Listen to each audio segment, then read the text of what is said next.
I've seen a lot of strange things at sea, but nothing ever haunted me like that lighthouse. The one on Moore Island, the one that kept its light on long after the men who ran it disappeared.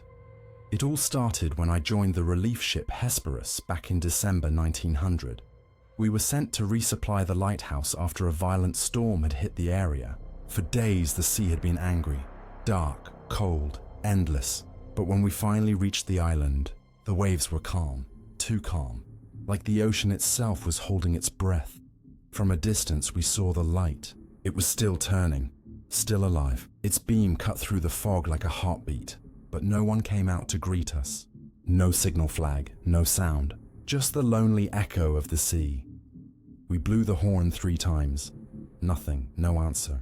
That's when the captain ordered a small team to row ashore. I was one of them. The closer we got, the stranger it felt. The air was heavy, almost electric, and the island silent, completely dead silent. When we reached the gate, it was locked.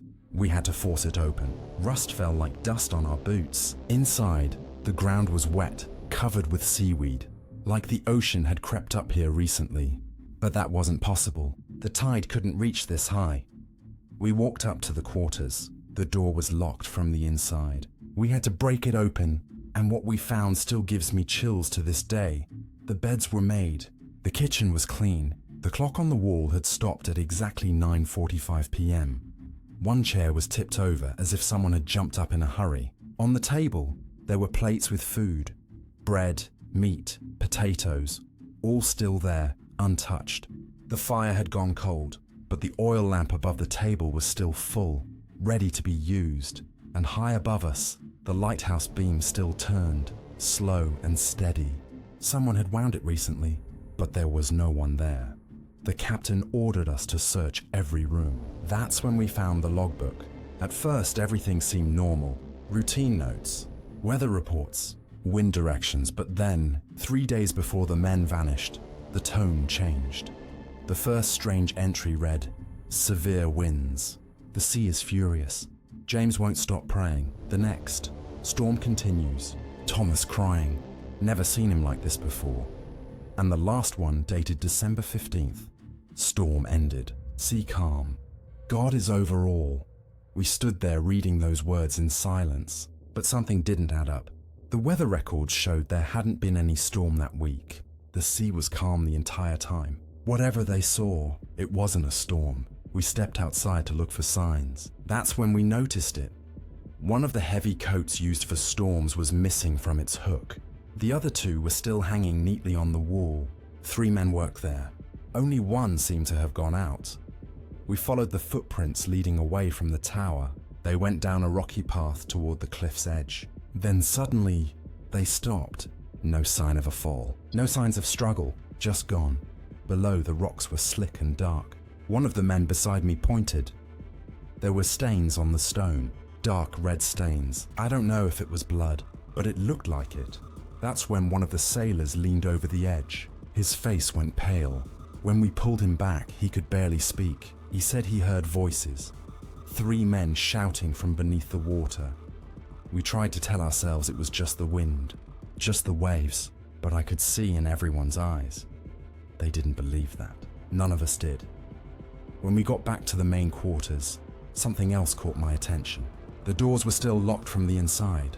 Every single one of them. It didn't make sense. How could all 3 men leave if the doors were locked behind them? The official report later said they were swept away by a storm, but that was a lie. We all knew it. There was no storm, no bodies, just a feeling like something had taken them. Something that didn't leave tracks. After that, the story spread through every port in Scotland. Sailors started whispering about the cursed lighthouse. Some said the island was haunted. Others said strange blue lights had been seen rising from the sea near the cliffs. A few swore they heard the wind calling their names when they sailed past at night. A few weeks later, new keepers were sent to take over. Brave men, but when they came back to the mainland, they looked different. Pale, nervous. One of them told me quietly, "We're not alone there. At night, someone climbs the stairs." They heard footsteps when no one was on the tower. Tools weren't missing. The light would start turning even when it wasn't powered. And once, one of them saw 3 silhouettes standing outside the window, just staring up at the lantern room. Years passed.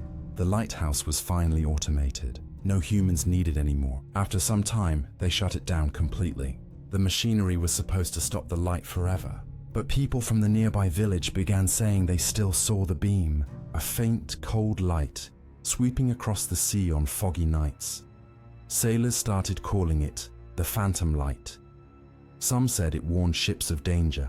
Others said it tried to lure them toward the rocks. And anyone foolish enough to approach the island after dark never came back. Last year, I was invited to join a team filming a documentary about the mystery. I thought maybe technology would give us the answers the old reports couldn't. We took drones, cameras, all kinds of equipment. When we reached the island, it was exactly how I remembered it. Quiet, lifeless, yet heavy, like the air itself was holding secrets. The tower still stood tall, its windows broken, the metal stairs rusted. No power, no sound. But when we walked inside, my skin crawled. The same smell of salt and cold air filled the rooms. The table was gone, the bed's gone. But the clock, the same clock, was still on the wall. And it still showed 9:45 p.m. That night, we flew a drone around the tower. When we checked the footage later, something appeared in one of the frames. At the top of the lighthouse, 3 figures stood side by side. Their clothes looked old, wet, torn, their faces blurred by mist. And in that same shot, the light came on, bright, spinning. No one touched the controls. The lighthouse had no power, but the beam turned, sweeping across the Black Sea like it never stopped. We packed up and left before sunrise. I've never gone back, but sometimes, when I'm on the coast and the fog rolls in, I see it again. That faint beam of light cutting through the mist, still turning, still alive. Some places don't need keepers anymore. They keep themselves.